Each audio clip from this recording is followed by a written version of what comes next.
It's all treats and no tricks on the show today. And it is a treat to welcome Dave Mann from the Hope Project to the show. Dave, kia ora, good morning. Thanks for your time today. Hi, kia ora. I got told off for saying Happy Halloween to somebody earlier on, so I won't make that mistake again. When it comes to Halloween, though, it is a tricky one for the churches.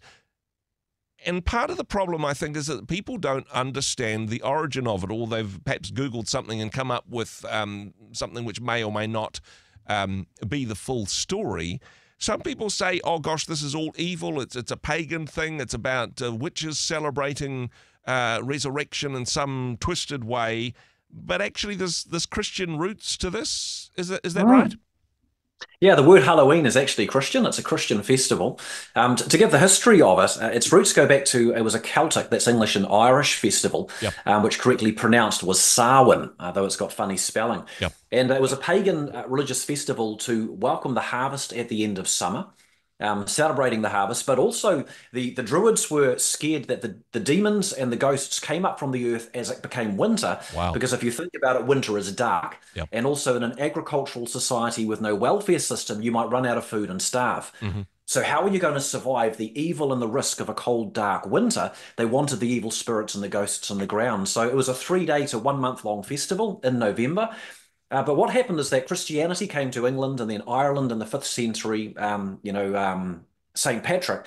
And within a couple of years, it's like people who aren't Christians who still celebrate Christmas. Yeah. They still had the Samhain festival as a cultural festival, but they had become Christianized as a culture. So it was Pope Gregory III who said, let's change this into All Hallows Day, or also named All Saints Day, 1st of November, to remember the saints of old and to celebrate them, to give it alternative meaning.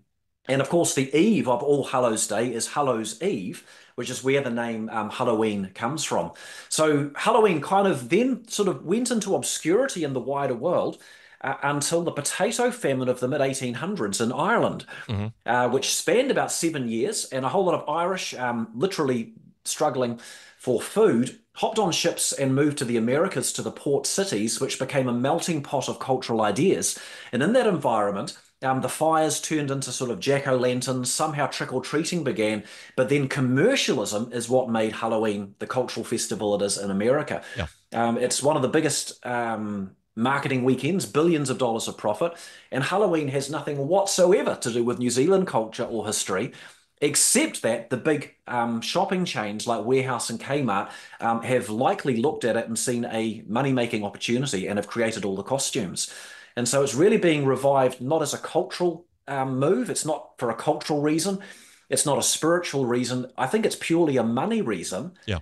But of course, it plays into a fascination with evil. And that's where it's coming back into our culture from. And that is, I think, very much a stumbling block for people of faith, because it does celebrate, witches and ghouls and those sorts of things. Some people would say, well, this isn't appropriate. This is something we should have nothing to do with as people of faith, as people of Christianity. We should be opposed to it. But honestly, there's quite a few things that Christians are known to be against. Is there a way which we can lean in on this one, Dave, as we have, you and I often talk about, redeeming these cultural festivals and celebrating Jesus through them? Is there a way that we can do that with All Hallows Eve, or is that a bridge too far in your thoughts? Yeah, well, I mean, Halloween itself, All Hallows Eve, is about celebrating the saints of old who are followers of Christ who defeated evil. Yeah. So there is a story and a meaning there around the name Halloween that's actually good. I mean, as a celebration of evil, I personally don't like it. It's not something I would ever have for my own children. Yep. Getting them to glorify demons and skeletons and ghosts. I also don't think that that's healthy for a culture. To breed amongst children as well. Michael and our team just passed me a little blog thing written by Jay Johns, and to summarize it in 2 simple sentences, he says, Halloween deceives and distracts us about evil, and it denies the defeat of evil. Yeah. And I'd agree with that. But yeah, the question then becomes, how do we, instead of being moaners and complainers, how do we bring an opportunity into this? How do we lean in? And that's where, like with all outreach, creativity is needed. I mean, what is an opportunity? Some people look at pallets by the side of the road and think they just need burning. I look at them and I see tree huts. my friend sees a beautiful fence with a garden, Wow. and I watched a video a couple of nights ago where someone built an insulated hut for a snowy area, all painted with a fireplace, bed, and tables, 100% out of pallet wood.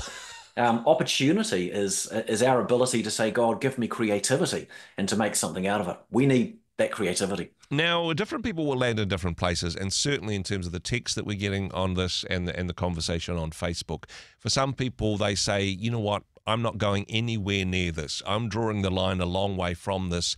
This isn't something I'm comfortable about. I'm going to put a sign on my door. I'm going to lock the door. I'm going to pray for the children in the community, but I'm not going to participate. For other churches, though, they might say, hey, we're throwing a party. We're going to get in bouncy castles and give away popcorn and sausages. We're not going to celebrate Halloween, but we're going to celebrate what it means to be part of a community and offer a safe alternative to children who may be trick or treating. Is there room for both, do you think, Dave? Yeah, I absolutely do. Because I think if we haven't got creativity from God as to how to lean in to make it an opportunity, we're wisest just to stay well away from it. Yeah. So I would actually applaud the staying away from it because the celebrating of evil is not for us. Yeah. It's not good for a society. But to lean in, I mean, light parties are, to me, the obvious idea to go across the nation. They started maybe 10 years ago. They've spread far and wide. Whakatane was one of the communities to first do them at scale as a combined church event, attracting as many as 5,000 people in the community. Mm-hmm. They actually stopped doing them a few years ago, but this year have restarted. For our church, we advertise it's a superheroes occasion. Okay. Let's celebrate superheroes. The advertising says no scary costumes, please. Mm-hmm. You'll always have some kids who turn up with them. You just turn a blind eye.